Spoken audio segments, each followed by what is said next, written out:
como inmunocitómetros o inmunohistoquímica. Pero, insisto, la parte importante es que es un grupo de células que son no nada más que comparten la información genética, que comparten estas mutaciones, pero que expresan la expresión de los genes alterados debido a esas mutaciones es lo que le confiere las ventajas de supervivencia y o sea, lo veo una y otra y otra y otra y otra vez en el grupo celular afectado. Y por lo tanto, como ya dijimos, el inmunofenotipo es la expresión específica de proteínas que pueden ser citoplasmáticas o de superficie de una célula en particular.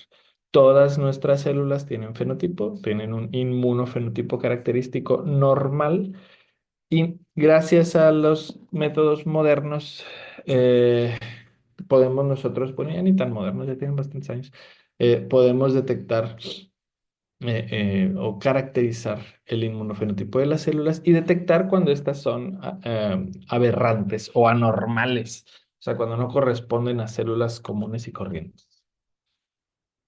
Este es un diagrama donde ya vemos la hematopoiesis normal. Nos vamos a concentrar en las neoplasias que provienen del progenitor linfoide, principalmente el progenitor linfoide ya diferenciado al linfocito B.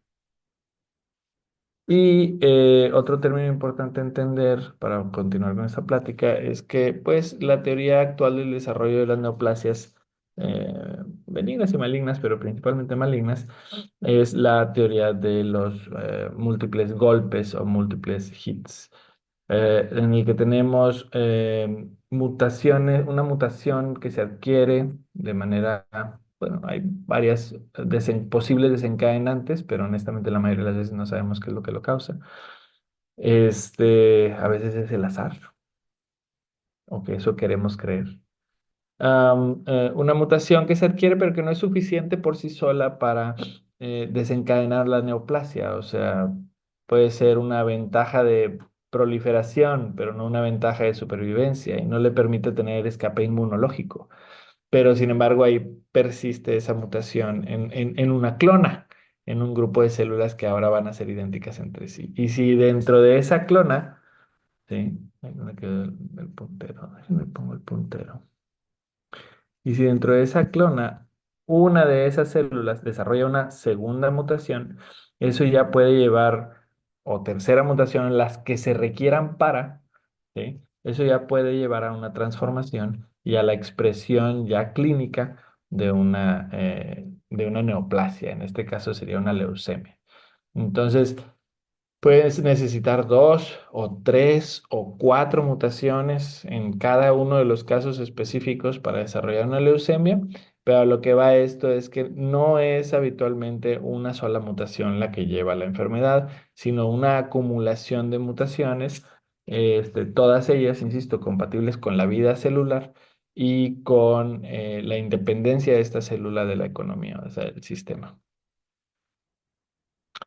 Y bueno, pues por lo tanto, la definición es que o la definición de una leucemia linfoblástica aguda B es una neoplasia de células inmaduras de estirpe linfoide de tipo B y de linfocitos B con acumulación en médula y o sitios extramedulares. El 99% de las veces, 95% de las veces, vamos a tener el inicio de la enfermedad de médula ósea, aunque en ocasiones podremos tener un inicio eh, extramedular. Por eso la Organización Mundial de la Salud la clasifica como leucemia linfoma, porque a veces no, digo, no siempre tenemos un inicio en la médula ósea. La célula característica va a ser esta, que es el blasto. Todos tenemos blastos, todos tenemos células precursoras, todos tenemos blastos linfoides, pero como ya les dije, hay de blastos a blastos, y hay blastos normalitos buenos y hay blastos malos. Y la pregunta va a ser cómo distinguir entre uno y otro. Ahorita vamos a hablar de eso. Entonces, la epidemiología rápidamente es un cuarto de los casos de cáncer de la infancia, es el cáncer más común en niños, y creo que seguirá siendo, el cáncer más común en niños. En los adultos es un poquito más raro, hay dos picos en adultos, perdón, hay dos picos en la vida, niños menores de 6 años y adultos mayores de 50. Son más o menos 3,4 casos por cada 100,000 en Estados Unidos. Y en Estados Unidos, este, es la segunda leucemia más frecuente, aguda más frecuente del adulto. Leucemia aguda. La primera es la leucemia mieloide aguda y más o menos un 70% de los casos y un 30% del LA. Ahora, dentro de las leucemias linfoblásticas agudas, el 75% van a ser B, 75-80% van a ser B, y el otro 25-20% serán T. Dependiendo de la serie que lean, incluso puede ser hasta el 15% serían T. En México es un poquito diferente el panorama. Dos cosas cambian con respecto a la literatura mundial. Este es un artículo que publicamos creo que por ahí del 2020, en el que aquí en México en adultos la leucemia aguda más frecuente es la leucemia linfoblástica aguda. Alrededor del 51% de los casos de leucemia aguda son linfoblásticas. Y la otra cosa importante e interesante es la mediana de edad. La mediana de edad de pacientes con leucemia linfoblástica en México es de 31 años. Ahora, digo, tomando en cuenta que el rango de edad estudiado en este caso fue de 16 a 88. O sea, este fue un estudio hecho en adultos, ¿verdad? No vayan a creer que es más frecuente en adultos. O sea, no, específicamente en adultos o en adolescentes mayorcitos a adultos de 16 a 88 años. La mediana de edad de presentación de leucemia linfoblástica en México son los 31 años. Entonces, aquí se presenta mucho más joven, a diferencia de lo que les mencionaba del pico que está descrito en países, pues, caucasicoides, en donde el pico está arriba de los 50 años. Y esto es importante porque también se ha reproducido esta información cuando en Estados Unidos y en Europa dividen a las poblaciones por raza. Los hispanos tendemos a presentar este tipo de enfermedades en edades más jóvenes. ¿Ok? Y eso es, insisto, importante para cuando estén frente a un paciente que tenga síntomas que pudieran ser compatibles con una enfermedad de este tipo, que no piensen, o sea, que piensen o por decirlo, asocien su edad con la posibilidad de presentar la enfermedad y no reduzcan esa probabilidad por el hecho de que está entre los 30 y los 40 años, considerando que estamos en México. Entonces, el LA es más frecuente aquí y se ve más joven. Eso es muy importante. Ahora, pues normalmente no podemos detectar una causa. La verdad, esa es una pregunta muy frecuente de los pacientes, ¿no? O sea, ¿y esto por qué me dio, doctor? No, pues la realidad, quién sabe. Son cosas que suelen pasar al azar o que si sucede, si hay algún desencadenante, es muy difícil hacer el rastreo como tal epidemiológico. Tendríamos que tener alguna concentración de casos en alguna zona muy particular o en una sola familia o en un grupo de casas juntas, pero por lo menos eso nunca me ha tocado verlo a mí. Entonces es muy difícil decir qué es lo que lo causa. Sabemos obviamente que hay ciertos factores de riesgo importantes en el desarrollo de leucemias agudas. Uno de ellos son ya mutaciones aisladas en la línea germinal que están bien identificados, aunque están mejor descritos en leucemia mieloide aguda que en leucemia linfoblástica aguda.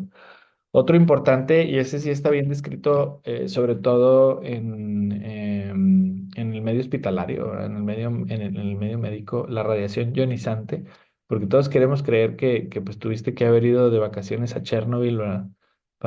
Para que te dé este tipo de cosas, pero no. Ya está bien descrito que las dosis de radiación acumuladas con el uso de estudios de imagen, como los TACs, aumenta el riesgo de desarrollo de leucemias agudas. Entonces hay que ser muy, muy concienzudos a la hora de solicitar estudios de imagen, porque en los medios en los que está fácilmente disponible, entiéndase los hospitales grandes, la gente pide TACs a diestra y siniestra. Y ya hay un par de estudios en los que de 3 a 4, por cada 3 a 4 TACs que tú te hagas, tu riesgo de leucemia aguda aumenta, se multiplica por 4 a 5 veces. Entonces, hay que estar muy conscientes, insisto, de las indicaciones del uso de estudios de imagen, todo lo que son TACs y PETs. Tratar de solicitarlos lo menos posible, solamente cuando están obviamente clínicamente indicados.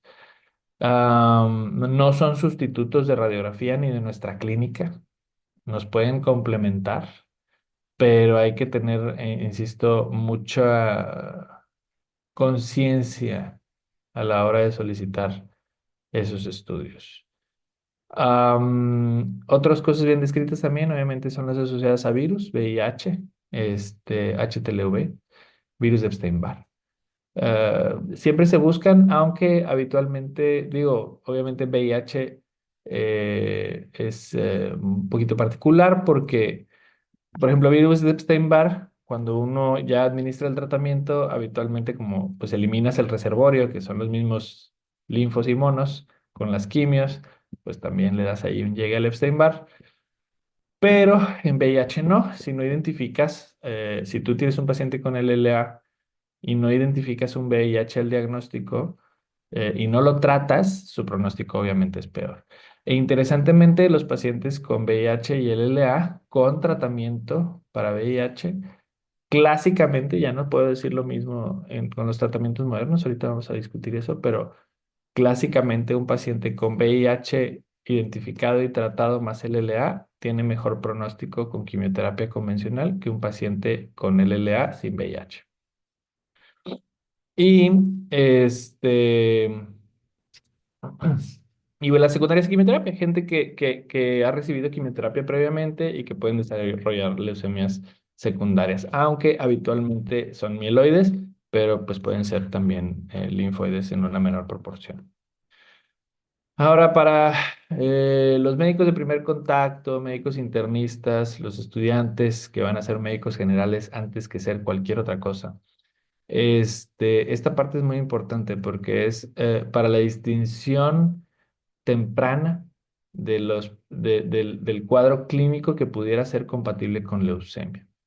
Entonces, tenemos las características que son comunes a todas las leucemias en general y las características que ya son particulares de la leucemia linfoblástica aguda. Entonces, de entrada, todas las leucemias mieloide y linfoide nos pueden dar dolor óseo. La linfoide se asocia más al dolor óseo, más o menos entre un 60-80%, dependiendo de la serie, mientras que la mieloide suele ser un poquito menos, alrededor del 50%. Hay afección de una o más líneas celulares, es de la biometría, o sea, de la sangre. Acuérdense que tenemos tres líneas celulares, serie roja, serie blanca y las plaquetas.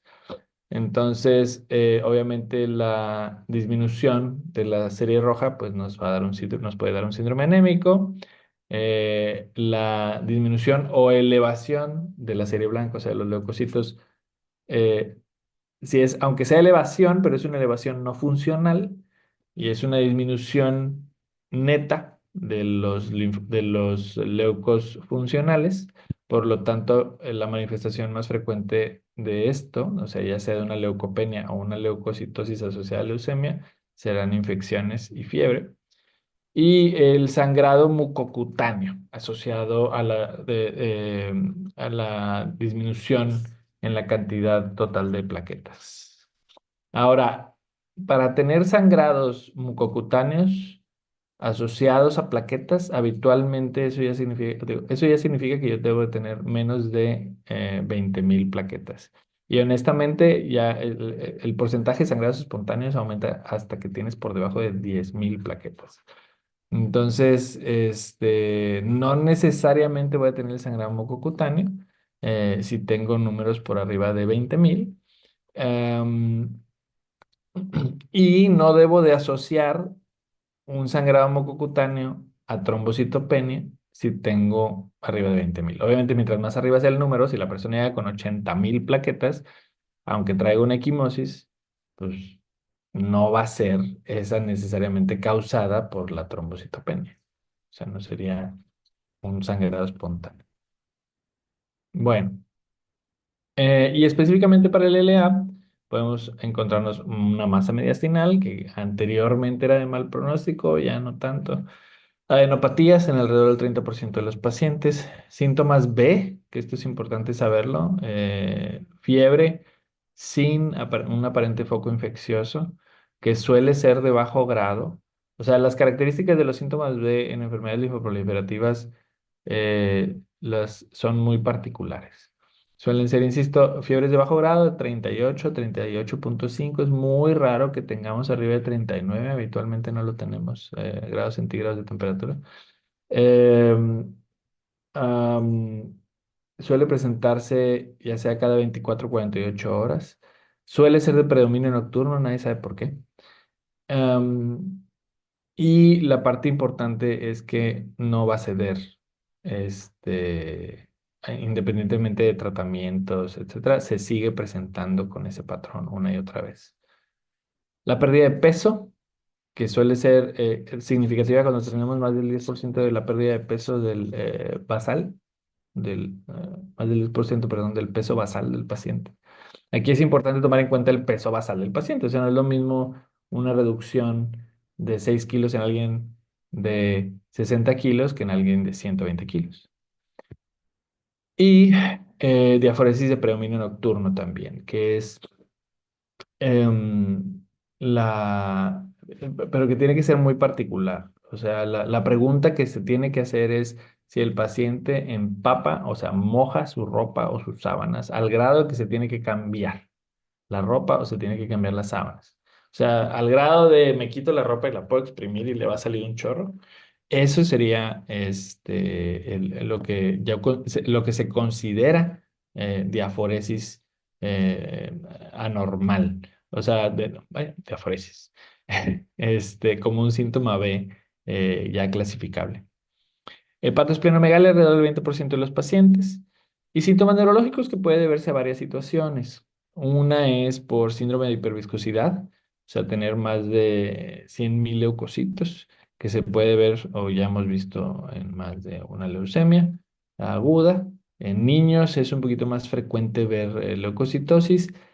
El síndrome de hiperviscosidad como tal, por razones desconocidas, es más frecuente que se presente en pacientes con leucemia mieloide aguda que en pacientes con leucemia linfoblástica aguda, a pesar de que ambas pudieran tener 200.000 leucos.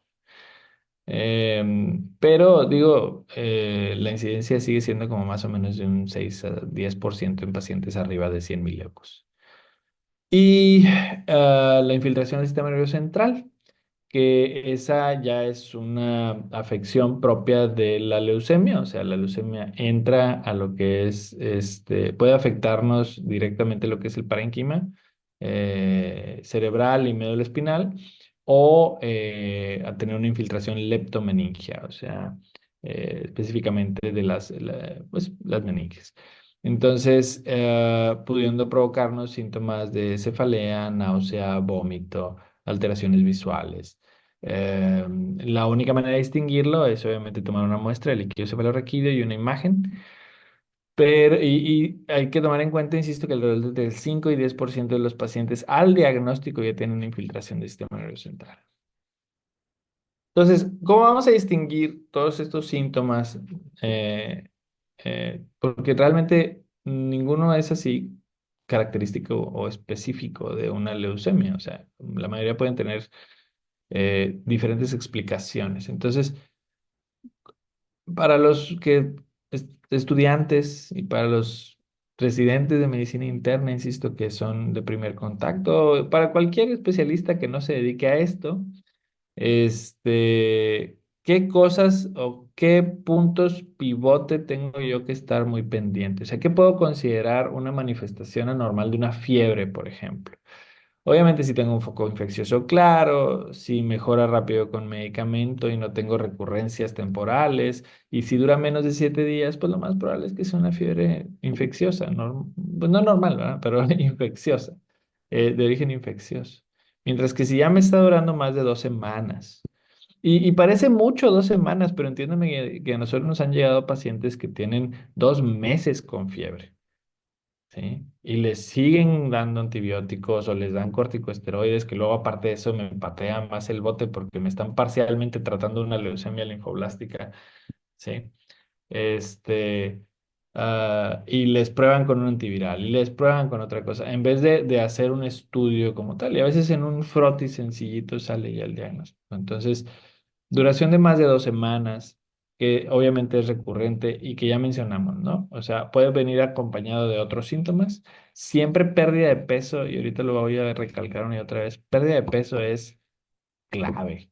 O sea, una pérdida de peso no controlada, no intencionada, sin ningún tipo de recuperación progresiva, siempre les tiene que llamar la atención, ¿sí? No necesariamente para la leucemia específicamente, para cualquier cosa. O sea, es un indicador de gravedad de que, y de un proceso subyacente, o sea, neoplásico o inflamatorio crónico. Dolor óseo, obviamente, si está asociado a la actividad física y mejora rápidamente y sencillo con analgésicos, pues no hay ningún problema. Si se presenta en las noches, me despierta el paciente, es intenso, es de muy difícil control analgésico. Eso siempre nos tiene que llamar la atención. En niños, digo, este dato me gusta darlo, aunque yo no veo niños, dejan de caminar. Sí, antes de hablar, los niños caminan o- y ya caminando, de repente dejan de caminar y lloran y se ponen muy irritables y no se quieren parar. Entonces, todo esto puede ser indicación obviamente de dolor óseo anormal o de origen neoplásico. Ya dijimos, una cefalea, obviamente que se acompañe de otros datos de alarma, como vómito o alteraciones visuales, que sea persistente, que haya sido de un inicio relativamente súbito, que aumente la intensidad, que no mejore con analgésicos. Eso siempre tenemos que tratar de hacer ya por lo menos una imagen y si no, ahorita al final, insisto, ante la duda, siempre pedir una biometría, ¿verdad? Fatiga, que no mejora con el descanso, que aumenta de forma progresiva y que afecta las actividades de la vida diaria, eso siempre les debe llamar la atención. Y pues obviamente sangrados asociados a caídas o golpes, sobre todo en las extremidades inferiores, eso es muy frecuente. En mujeres, las equimosis en extremidades inferiores también son un tanto más frecuentes debido al perfil hormonal femenino. Hay un poco más de fragilidad capilar en extremidades inferiores. Entonces, nosotros tenemos muchos casos de pacientes que van a consultar porque tienen múltiples equimosis en extremidades inferiores y no tienen una explicación y las volteamos de cabeza y les hacemos 20 estudios y ahí sigue sin salir nada. O sea, es una cuestión descrita particular del sexo femenino.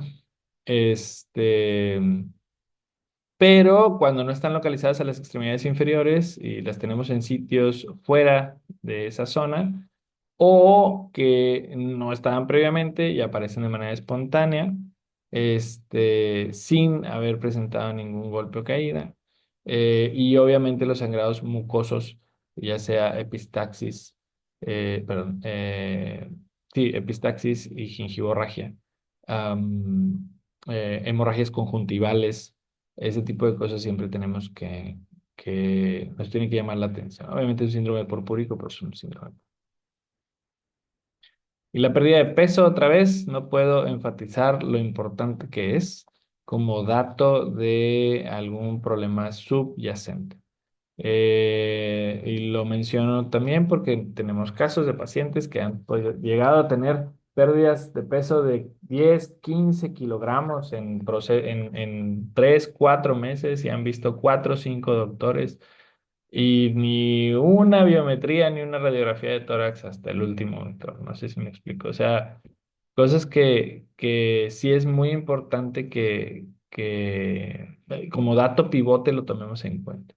Algo que a mí siempre me relaja es cuando le pregunto a un paciente que me dice que perdió peso Pero luego mi siguiente pregunta es si en algún momento de esos, no sé, 2, 3 meses, has podido recuperar algo de ese peso que perdiste. Cuando me dice, sí, recupero de repente 2, 3 kilos y luego vuelvo a bajar 1 kilo y luego así, eso siempre calma. Pero cuando es una pérdida progresiva, o sea, no, no, es que no hay manera, doctor. O sea, no, nomás estoy baja y baja y no sé ni por qué. Eso siempre les tiene que llamar la atención. Y siempre debe de desencadenar un abordaje diagnóstico medio agresivo.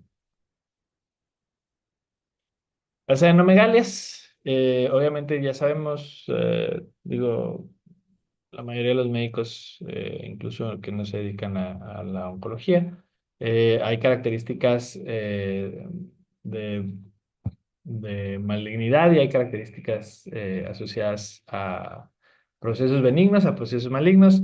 Básicamente, si es una adenopatía que mide menos de 1 centímetro, o sea, perdón, menos de 2 centímetros, que se encuentra en un sitio de drenaje asociado a un foco infeccioso, no nos preocupa. Ahora, si tenemos en múltiples sitios de drenaje no asociados, no duele o está fija a tejidos profundos o está pétrea, ahí siempre nos tiene que llamar la atención. Si honestamente, si tiene características muy claras de malignidad, siempre pedimos laboratorios y si no encontramos nada, siempre nosotros biopsiamos inmediatamente a un ganglio de 3 centímetros cervical fijo, no doloroso. Nosotros no nos la pensamos mucho. Nada más recuerden siempre que manden a quitar una enopatía, quítenla completita. Ahora sí, entonces ya vamos a decir que sospecho que mi paciente este, tiene, aquí se me cambió el orden de unas diapositivas, perdón. Que me brinqué una. Ya. Ahí está. Entonces, ahora sí, ¿qué le voy a pedir? Pues tengo mis herramientas diagnósticas a estos pacientes. Yo digo, obviamente sangrado mucocutáneo, pérdida de peso, fiebre, hepatosplenomegalia, enopatías, pues le pido una biometría, ¿no? ¿Y qué voy a encontrar en esa biometría? Pues anemia, que suele ser normocítica normocrómica.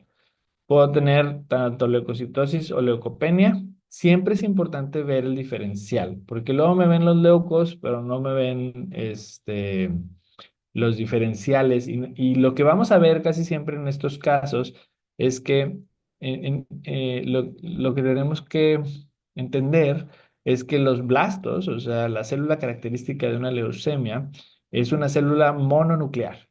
Es una es una célula mononuclear y suele ser poco compleja, o sea, no suelen tener tantos gránulos en su interior y suelen tener una proporción núcleo-citoplasma menor. A lo que me refiero es que tienen núcleos más grandes y menor cantidad de citoplasma. Y los citómetros, o sea, las máquinas que hacen las biometrías hemáticas, identifican a estas células como si fueran linfocitos o monocitos, que son las células mononucleares que tenemos habitualmente. Entonces, el blasto, el citómetro lo lee como mono o como linfo.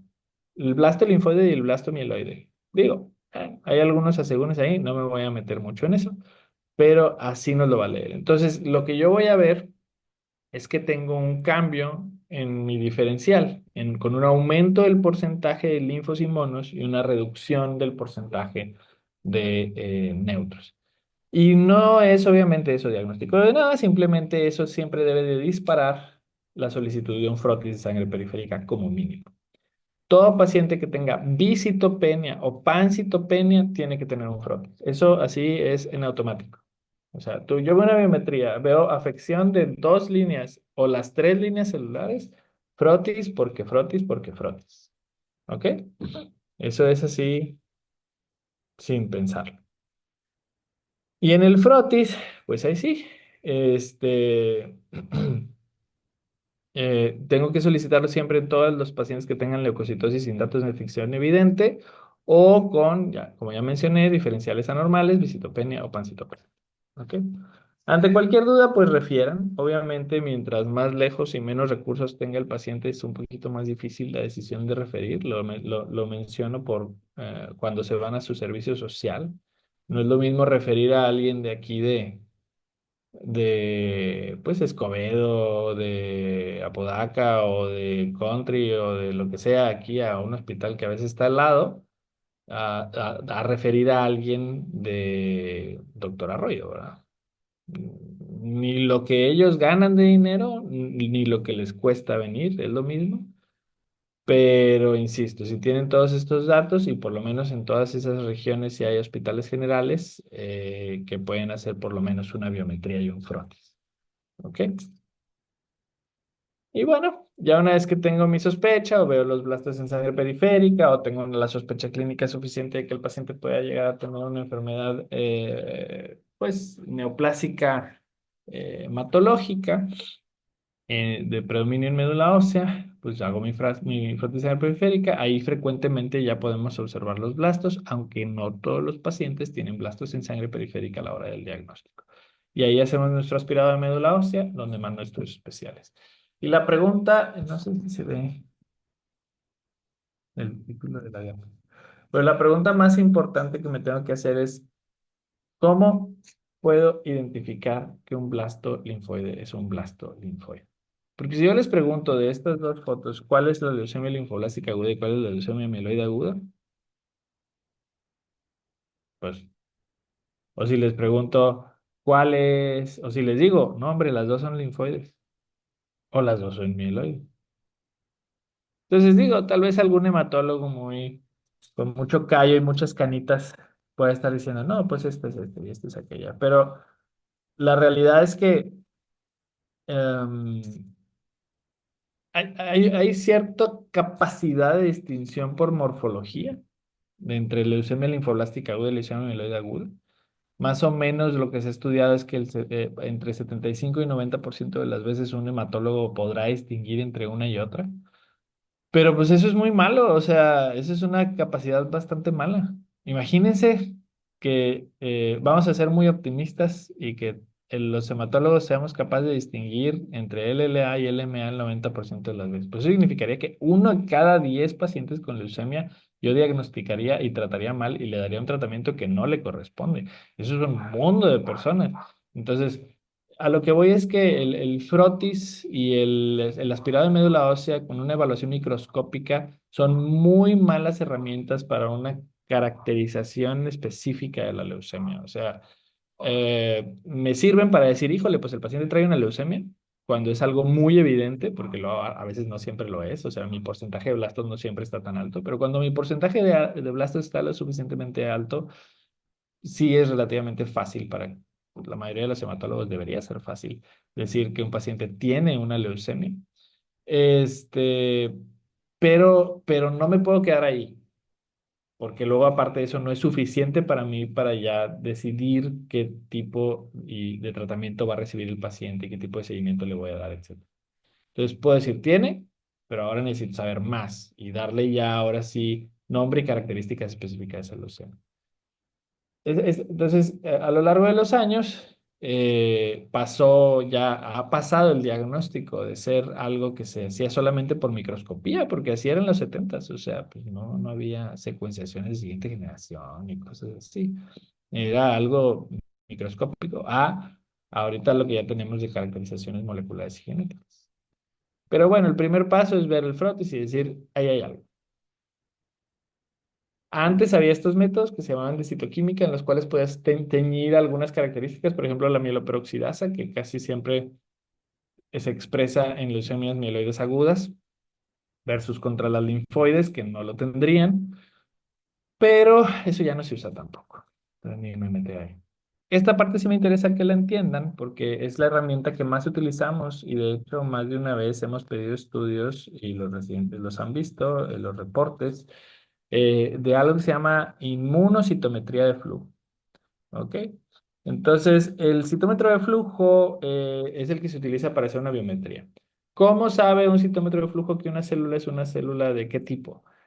Porque busca dos características. Entonces, si se fijan aquí lo que hacen es una maquinita especial que tiene la capacidad de generar un flujo laminar y lineal de células, o sea, genera una columna de células que pasan a través literalmente de un tubito en un flujo continuo, a las cuales les pega un láser. Y ese láser va a tener una proyección posterior, ¿sí? Que va a ser captada por un filtro alrededor. Y luego aquí no me lo pusieron, pero tiene unos filtros, unos detectores, perdón, laterales.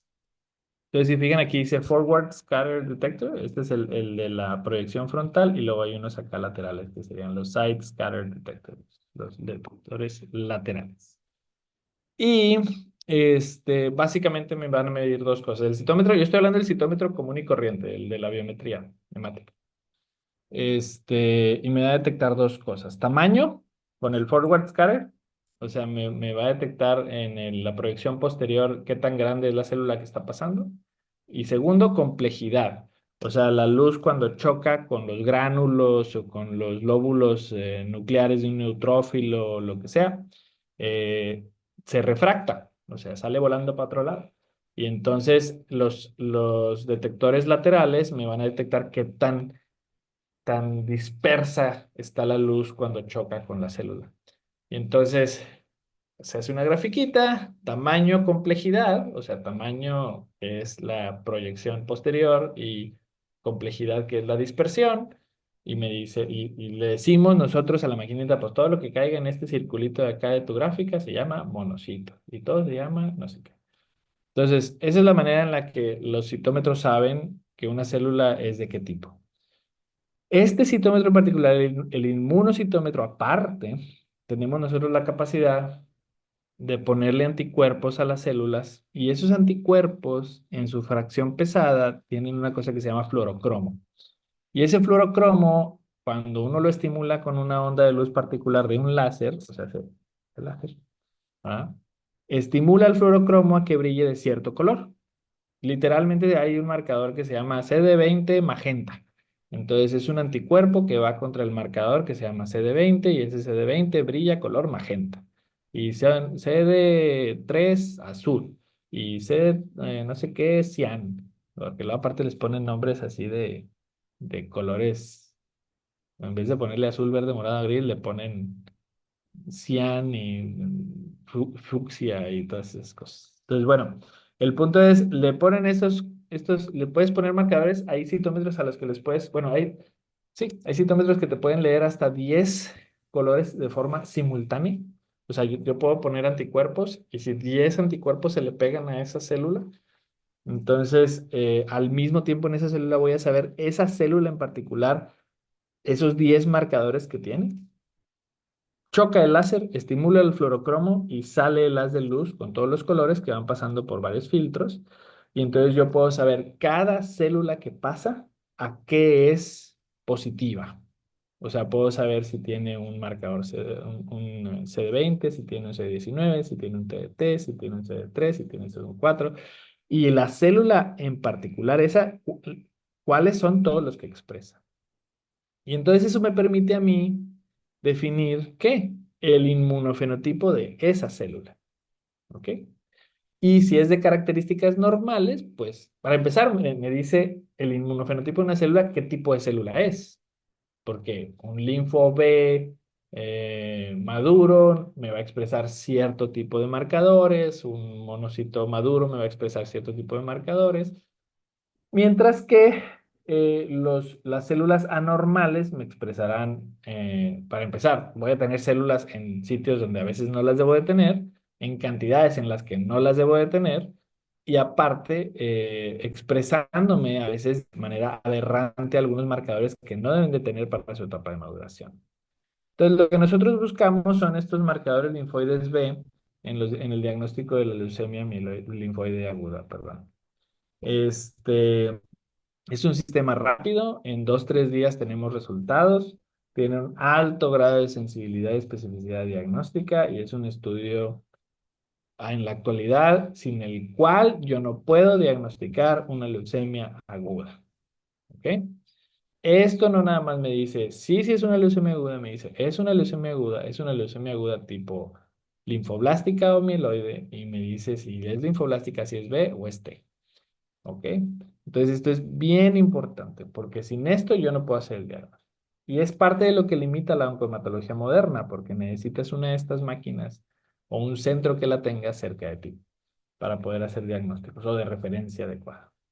Entonces, ahora, estos son los marcadores que tenemos en la actualidad, con los cuales distinguimos la mayoría de las veces a los linfocitos B, y que los distingo no nada más a los linfos B, sino que son inmaduros, como este que se llama TDT, es un marcador de linfos de linfos B inmaduros. Ahora, me interesan tres marcadores aquí, que se sepan, CD19, CD22 y CD20. Y ahorita vamos a ver por qué. Ok. Entonces, ¿y qué otras cosas puedo utilizar yo para distinguir si un blasto es un blasto? Citogenética, FISH, reacción en cadena de polimerasa, buscar mutaciones específicas. Hay un mundo de mutaciones y secuenciación de siguiente generación, que es ahorita el mejor método diagnóstico y de seguimiento. Todos estos métodos diagnósticos con los cuales yo puedo distinguir blastos anormales de normales, eh, los puedo utilizar nuevamente a la hora del seguimiento. Obviamente voy a tratar de utilizar aquellos que tengan ah, una mayor sensibilidad, para los cuales realmente serían la citometría de flujo, la inmunocitometría de flujo, la reacción en cadena de polímeros, los PCRs para mutaciones específicas y la secuenciación de siguiente generación, que son mis estudios para algo que se llama enfermedad medular residual, que ahorita vamos a hablar. Entonces, diagnostico a alguien con una leucemia linfoblástica aguda B cuando tengo más del 20% de blastos linfoides B en médula ósea de características morfológicas, inmunofenotípicas y citogenéticas compatibles. Y esta es la clasificación de la Organización Mundial de la Salud. Y así me pongo yo cada vez que la leo, porque la verdad, por más que me la quiero aprender, siempre se me olvida. Hay algunas características que me importan. Para fines prácticos, las vamos a dividir en las leucemias que tienen mutaciones clínicamente relevantes, o sea, que me van a modificar tratamiento o pronóstico, y las leucemias sin mutaciones detectadas o con mutaciones que no son clínicamente relevantes, las cuales, pues bueno, digo, las puedo clasificar de forma morfológica, aunque no me ayuda realmente tanto. Entonces son estas, que es la no especificada, y las que tienen mutaciones, ya sea, insisto, citogenéticas o moleculares relevantes. ¿Ok? Y hay otras cosas de las leucemias que me interesan para su pronóstico. Hay características del paciente, como la edad, características de la enfermedad al diagnóstico, si llegó con hiperleucocitosis o masa mediastinal, aunque esas ya no nos afectan tanto. La citogenética que ya mencionamos, habrá algunas mutaciones, y la clasificación molecular, habrá algunas mutaciones que nos afecten el pronóstico o que me puedan clasificar a un paciente de alto riesgo desde un principio. Y la respuesta al tratamiento, o sea, no solamente es cómo llegó el paciente a la hora que lo diagnostiqué, sino una vez que ya le di tratamiento, cómo respondió. O sea, si realmente fue sensible esa leucemia al tratamiento que le di o fue refractaria. Y si fue refractaria, pues no importa que haya llegado con un muy buen pronóstico, eso no es bueno. O sea, ya te di algo y no te funcionó. Entonces la respuesta fue pobre. La velocidad de la respuesta y la profundidad de la respuesta son relevantes para el pronóstico de estas enfermedades. Y obviamente, pues si es una recaída, pues el pronóstico no es tan bueno como desde el inicio. Y entonces ahorita, ¿cómo clasifico a los pacientes con leucemia linfoblástica aguda? Realmente aquí la parte importante es, hay unos cuantos puntos pivote que me interesa que sepa. El número uno es si es Filadelfia positivo o Filadelfia negativo. O sea, tiene cromosoma Filadelfia positivo o negativo. El cromosoma Filadelfia de la translocación 922 genera una proteína de fusión que se llama BCR-ABL, que le da superpoderes a la célula. Básicamente tiene una capacidad de proliferación infinita.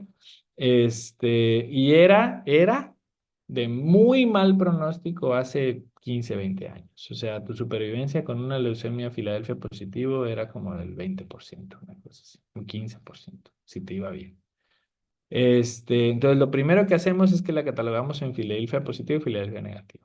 Y luego los dividimos en grupos de edad. Esto es para adultos en particular.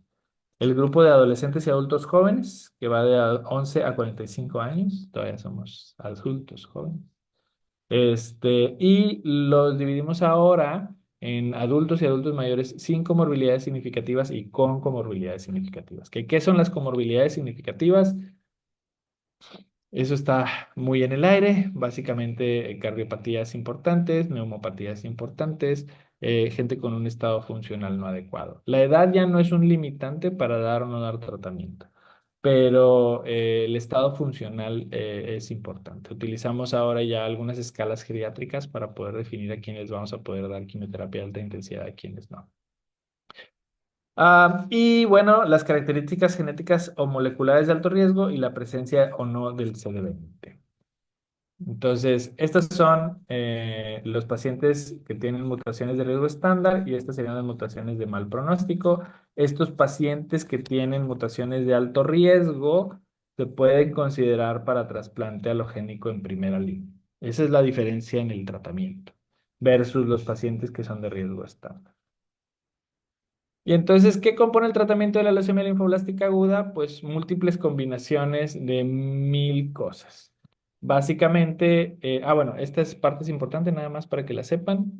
Todos los pacientes con leucemia linfoblástica aguda tienen que tener profilaxis del sistema nervioso central.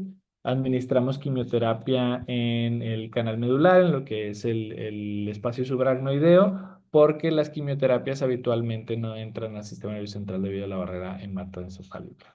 Si no damos este tipo de quimioterapias intratecales, más o menos habrá entre un 30 y un 70% de riesgo de recaída del sistema nervioso central. Y son pacientes que tienen que recibir múltiples punciones de 18 a 24 punciones con quimioterapia intratecal en sus periodos de tratamiento. Pero bueno, es que se me está acabando el tiempo.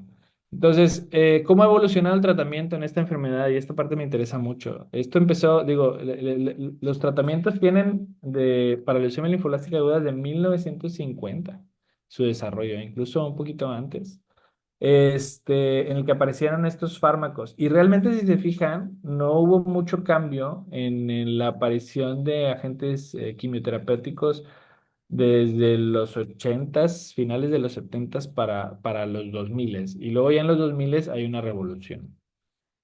Estos son agentes quimioterapéuticos convencionales. Lo que me interesa que sepan es que metotrexate, 6-MP, ciclofosfamida, vincristina, asparaginasa, antraciclina, citarabina, todos esos actúan de cierta manera en el ciclo celular.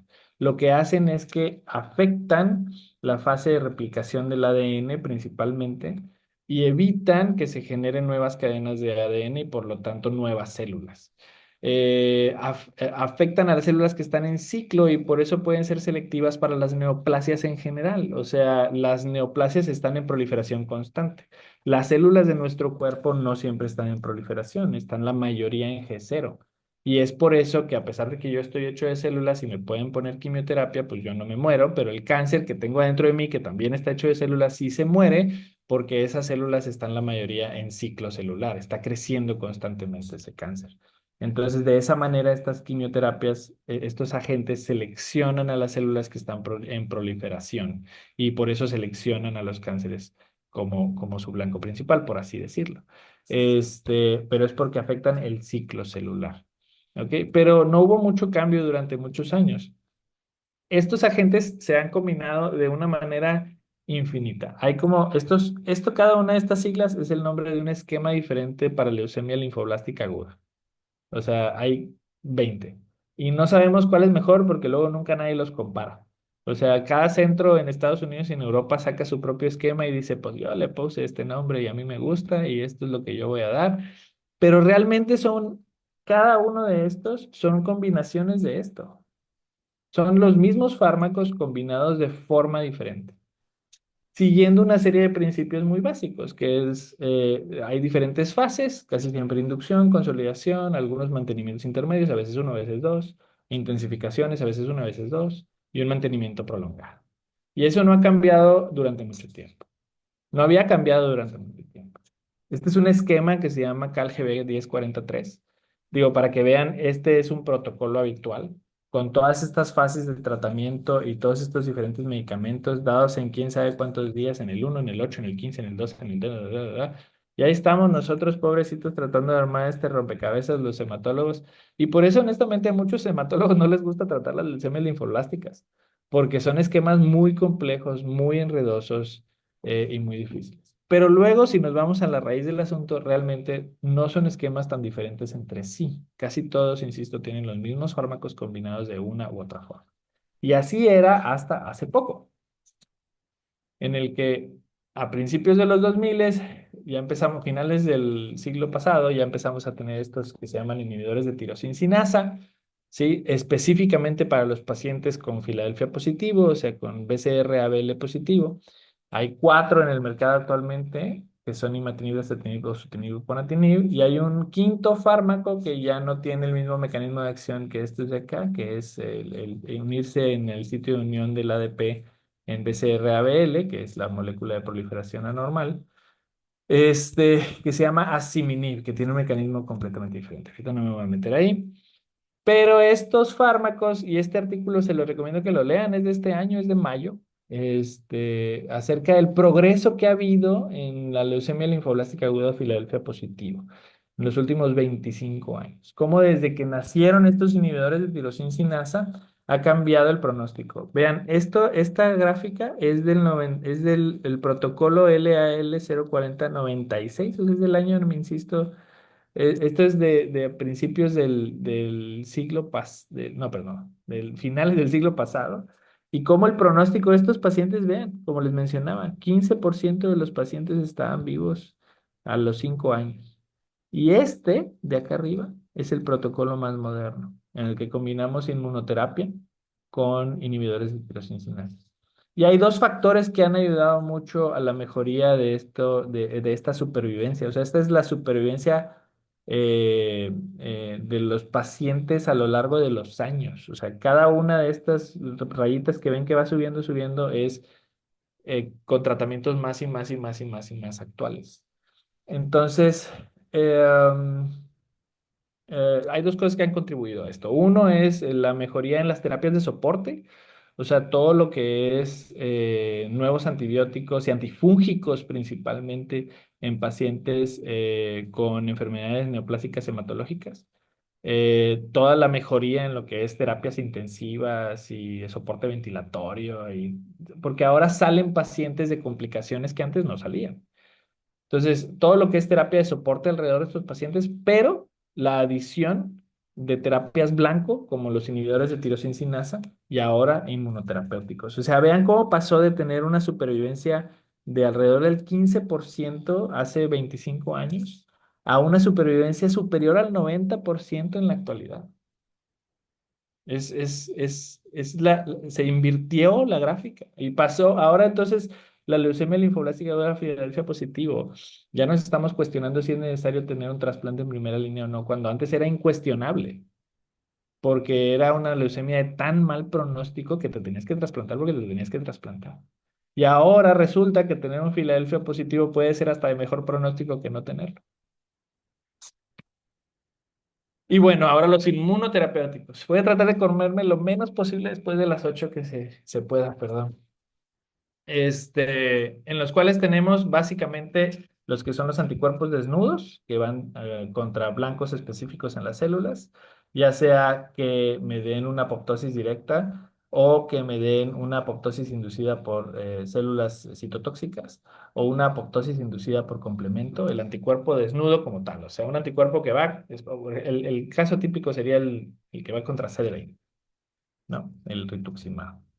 O lo que ahora también podemos hacer son anticuerpos que unimos a agentes citotóxicos, o sea, a quimioterapia.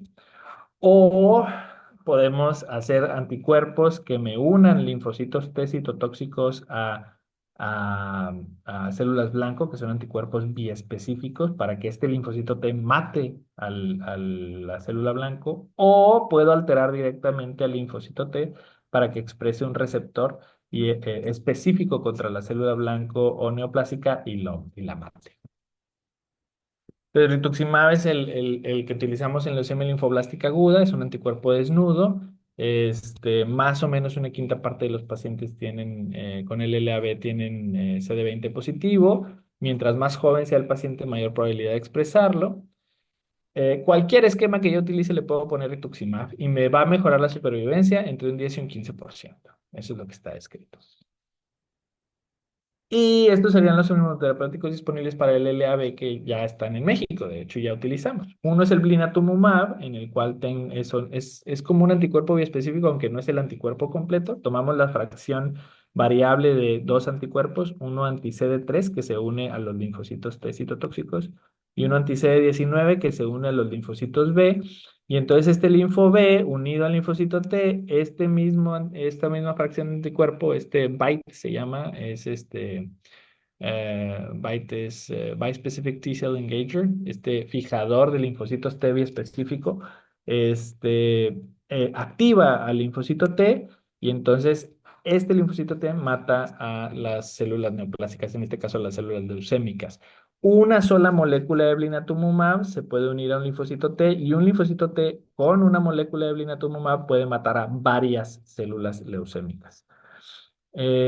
Y tenemos ahora también otro fármaco que se llama inotuzumab ozogamicina, que es un anticuerpo que se une a CD22 y que tiene unido a él quimioterapia, ¿sí? Un agente antimicrotúbulos. Este no es como el anticuerpo, no es como el CD20. El CD20 se queda en la superficie y ahí induce la lisis. En este caso, el CD22, al ser estimulado, fagocita, por así decirlo, al anticuerpo, generando un endosoma donde se lisa o se degrada y ahí se libera la quimioterapia en el interior de la célula. Entonces es un tipo de tratamiento selectivo, ¿ok? Y bueno, las CAR-Ts, que las células CAR-T, que son linfocitos T con antígenos quiméricos, básicamente lo que se hace es que uno puede extraer del paciente linfocitos T, infectamos al linfocito T con un virus, ese virus introduce una información genética, un ADN o un RNA, dependiendo del tipo de sistema que utilicen, a la célula T. Se expande esa célula T, esa información genética hace que ese linfocito T exprese un antígeno que va dirigido, perdón, un receptor que va dirigido contra lo que yo quiera. O sea, yo puedo hacer un receptor del linfocito T dirigido contra CD19, CD20, CD22, BCMA, lo que quieras. Incluso ya hay unos CAR-Ts antivirales, hay CAR-Ts para neoplasias, pues, lo que quieras. Y entonces yo ya genero esta célula T que yo quiero que ataque X marcador, la expando, se la regreso al paciente y estos linfocitos T van y matan a la célula cancerosa. Están en Estados Unidos ya desde hace aproximadamente 10 años. Desafortunadamente aquí en México no tenemos. Ya estamos en desarrollo, estamos así cerquita de poder lograrlo. Y bueno, ¿cómo ha cambiado eso? La supervivencia de los pacientes con leucemia linfoblástica aguda en el tiempo. Insisto, vuelvo a lo mismo, al 20% de los pacientes hace 25 años, 30 años era lo que sobrevivía a una leucemia linfoblástica. En la actualidad, digo, si agrupamos y tomamos en cuenta que estamos hablando de todos los grupos etarios hasta los 80 años con leucemia linfoblástica aguda, con todos los riesgos, con todo y todo, ya en la actualidad están sobreviviendo. Pues aquí estamos hasta 12 años en esta gráfica, pero si se fijan a 5 años, arriba del 65, 60-70% de los pacientes. Pero bueno, digo, o sea, si te diagnosticaron a los 75 y pasaron 10 años, pues ya tienes 85 igual y estos de acá ya se murieron de otra cosa, no sé si me explico. Entonces... pero a lo que voy es, la supervivencia ha ido en aumento, se ha triplicado, ya estamos a punto de llegar al corte por arriba de 80%, o sea que son supervivencias que nada más se alcanzaban por los niños. Los niños tienen mucho mejor pronóstico que los adultos en LLA.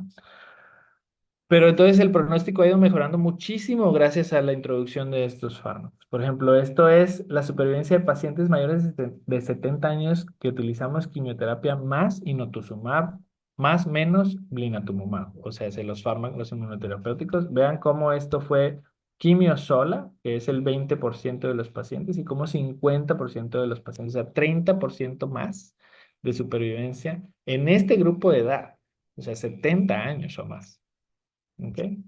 Este es pacientes entre 30 y 70 que se les dio quimio más blina versus quimio sola. Vean que ya está arriba del 80% la supervivencia a más de 5 años. O sea, ya son pacientes curados. ¿Sí? Y por ejemplo, pacientes con LLA y Filadelfia positivo, ya casi ni es curva de Kaplan-Meier, es recta de Kaplan-Meier. O sea, vuelvo a lo mismo, la supervivencia a esta enfermedad gracias a los tratamientos modernos ha mejorado mucho. Ahora, carísimos, ¿sí? Muy caros estos esquemas de tratamiento, eh, por lo cual, pues obviamente no todo el mundo va a tener acceso. Sin embargo, también ha habido una optimización en el uso de las quimioterapias. Y bueno, yo no me voy a meter ahí. ¿A quiénes trasplantamos? A los que tienen riesgo alto desde un principio, con citogenética o molecular, y aquellos que están en recaída o que tienen una enfermedad miliar residual positiva post-tratamiento. Y bueno, ya, me pasé 4 minutos. Entonces, puntos para llevar a casa. Ante la duda, haz una biometría. Ante citopenias o diferenciales anormales, siempre pide un frotis.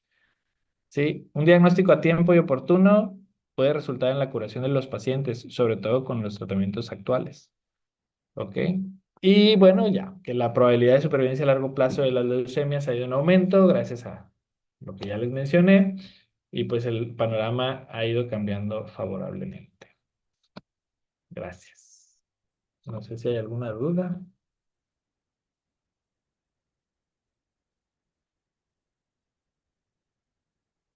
Ah, que no. Hola, buenos días. Muchas gracias. Una duda bien rapidita y sé que probablemente no hay una respuesta como tal porque no es lo mismo una radiografía que una tomografía que una fluoroscopía, pero para darnos una idea, ¿a partir de cuánto se considera ya un factor de riesgo de la radiación? O sea, 2 tomografías al año, 100 radiografías. Ah, bueno, digo, es que tomamos, digo, también todo esto ha ido cambiando mucho. Supongo que si hubiera aquí algún radiólogo me pudiera corregir. Este, porque la tendencia ha sido también a hacer cada vez más estudios tomográficos con menor dosis de radiación. De hecho, al final de los reportes radiográficos tienen que poner, supuestamente ahora por estándar, la radiación administrada, o sea, la dosimetría.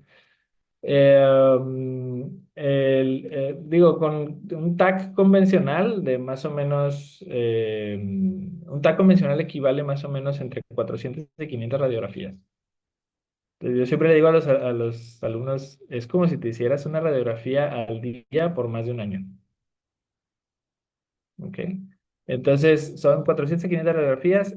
Insisto, lo que está escrito específicamente para leucemias es más de 3 TACs en la vida, 4 veces más de riesgo de leucemia. Es que o sea, el riesgo es de por vida, es acumulativo. Cada ataque es más. Entonces, de 3 a más, aumenta tu riesgo de leucemia 4 veces. Y así sucesivamente, ¿no? O sea, tú subes y subes y subes y pues vas acumulando esa radiación. No sé si respondí la pregunta. Sí, muchas gracias. También te dejo, Víctor, una pregunta en el chat. Ah, a ver. pH positivo, la combinación Blina más TKI es la primera línea, no es la quimio convencional. Sí, ya ahorita en las guías de la NCCN ya viene la posibilidad de dar Blinapona en primera línea. De hecho, curiosamente, es el único grupo en el que se ha visto que aunque sean CD20 positivos, agregar rituximab no necesariamente da un beneficio. Entonces, pero sí. Ahora, vuelvo a lo mismo. O sea, es que depende de quién es tu paciente. Y depende también de los recursos que tenga. Desafortunadamente, estos tratamientos son muy caros. Digo, para que se den una idea, un mes de blinatumomab cuesta 1.200.000 pesos. ¿Ok?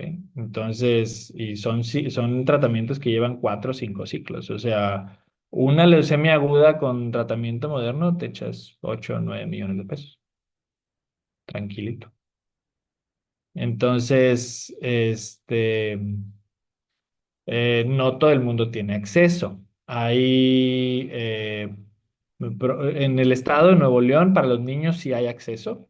Todos los niños tienen el cáncer cubierto en Nuevo León.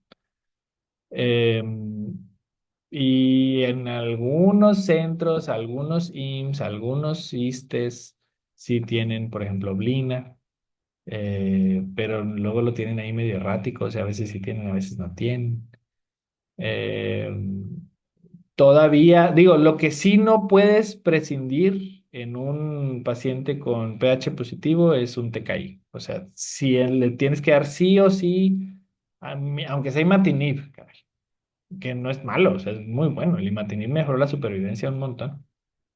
Entonces, independientemente de lo que sea, tienes que agregar el TKI y luego ya sí puedes tener ponablina. Ah, el ponatinib cuesta como 150,000 pesos. Entonces, ya nomás un mes de tratamiento de blina pona son 1,5 millones.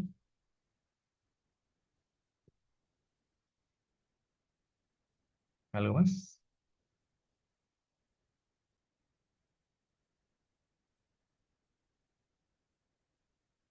Creo que no. Muchísimas gracias. Bueno.